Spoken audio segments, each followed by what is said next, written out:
Well, I like the saying of some old timers that these spectacular mountains brought them to Jackson Hole, but it's the rivers that sustained them and kept them here. Oh, the rivers and streams of this valley, and of course, the real endemic old timer of that water system is the Snake River cutthroat, our indigenous trout.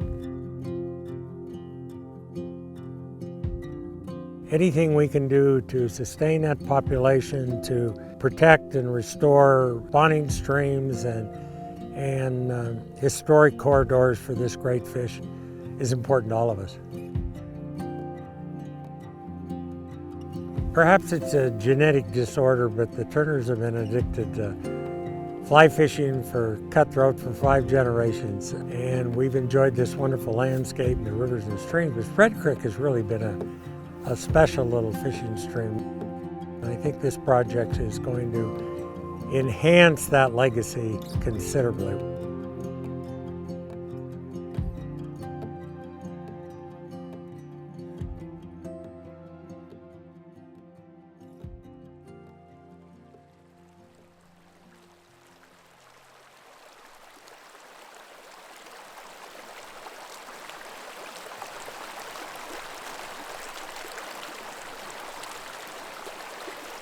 This general part of the greater Yellowstone ecosystem, Spread Creek included, is really known for being these headwater reaches of very important Western American rivers, the Snake River in this case.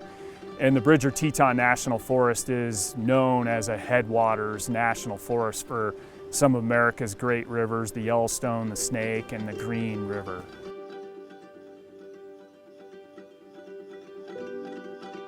Trout Unlimited's work in Spread Creek really began over a decade ago when there used to be a concrete dam that spanned the entire channel and completely blocked all migration of Snake River cutthroat trout from the Snake River up into the upper reaches of Spread Creek. In 2010, that concrete dam was removed by Trout Unlimited, Grand Teton National Park, a number of other partners. And in doing so, that opened up a major migration corridor for this whole system. There's so many old reds here, right here. Tons of fish spawn here. We know tributaries are going to be the most resilient under climate change, during the summer especially. These are where the cold water is going to be, and providing fish access to that allows fish to track temperatures that they can persist in. We're basically seeing, by removing that dam, adults coming up, but also juveniles having unimpeded access down. So that means we know that those juveniles that go to the Snake have an opportunity to get big and still come back here and spawn in these tributary streams.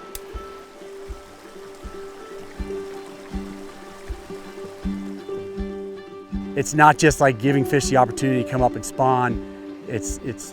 It's accessing different habitats. It's allowing different life histories, and by having different life histories of like resident fish that just hang out in resident streams, or migratory fish that go to the Snake, or everything in between, that diversity is what we're trying to conserve. That is what we're all after. That's what we have in the Snake, and that's what makes it so special, right?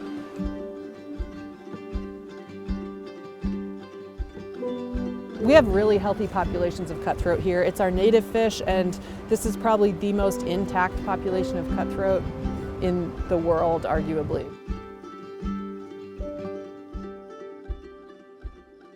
Spread Creek is a very dynamic system. Geomorphically, it's extremely unstable at this particular location. It likes to move around like a river does. And the initial designs that were put in, 3 rock weirs with a foot drop each, have mobilized and caused some incision. So over the years we've tried to rebuild those, but a more robust solution was necessary to ensure the long-term sustainability of this particular project. Whenever you draw a lot of water out of a stream, fish can and will go into that particular diversion. It's a problem all across the West.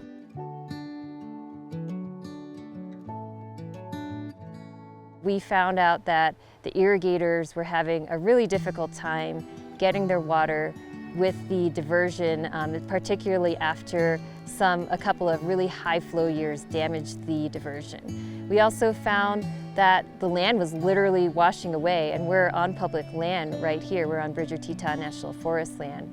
And so when we started to think about the project as a whole, we realized we couldn't just invest in the fish screen. We also needed to double down and triple down and make sure that the project that we have planned is really a win-win-win for the fish, for the irrigators, and for the public.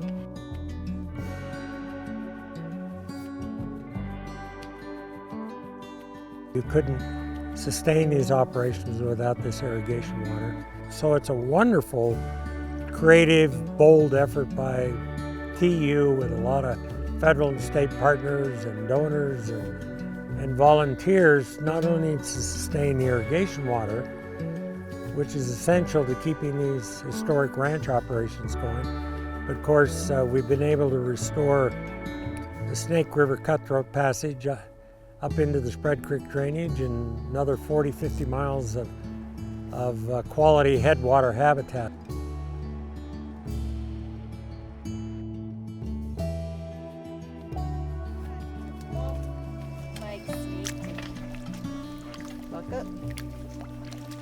Every year since 2014, TU and Game and Fish and the Park Service, we've been going into the ditches at the end of the irrigation season and electrofishing and essentially rescuing the fish out of the irrigation ditches and bringing them back by hand to Spread Creek and releasing them.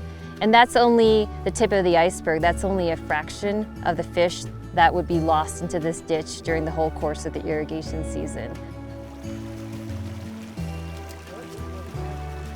So what we'll do is just walk upstream and electrofish, and then as we catch fish, we put them into buckets. And then we do have a big old, big live well or tank sort of in the back of a truck, and then we can move the fish to that.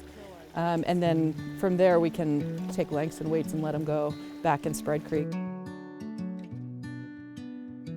When we initially approached the second phase of the Spread Creek project, we wanted it to be focused on a fish screen, essentially a structure that would let water flow to the irrigators while also passing fish out of the ditch and back into Spread Creek.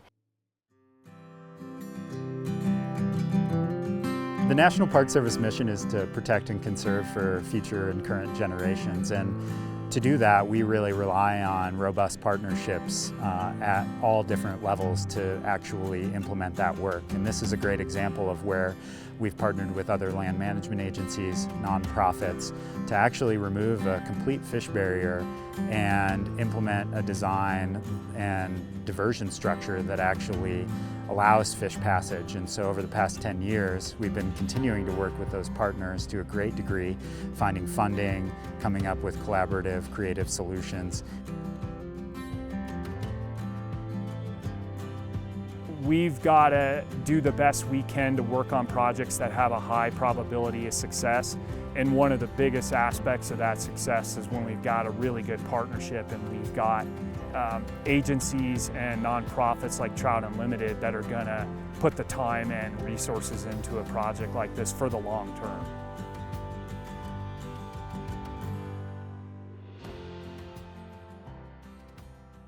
I think that part of the story of Spread Creek is a story of persistence. It's a story of resiliency, not just for the fish in the stream and our beautiful native cutthroat trout, but also the partnerships and the relationships we've built. I don't think that we would be doing the fish screen and funding all of the in-stream work that we need to do if we didn't have the strength of those partnerships and over time to really build a solution here that works for everyone. This could be the last stronghold for cutthroat for a lot of places, and so the more we can do to protect this population, the better. It's going to be really rewarding to come back to this spot in the future and know that we really invested and stood by our partners and the irrigators and the fish, and when the going got tough, came up with good solutions to really continue the investment in Spread Creek into the future.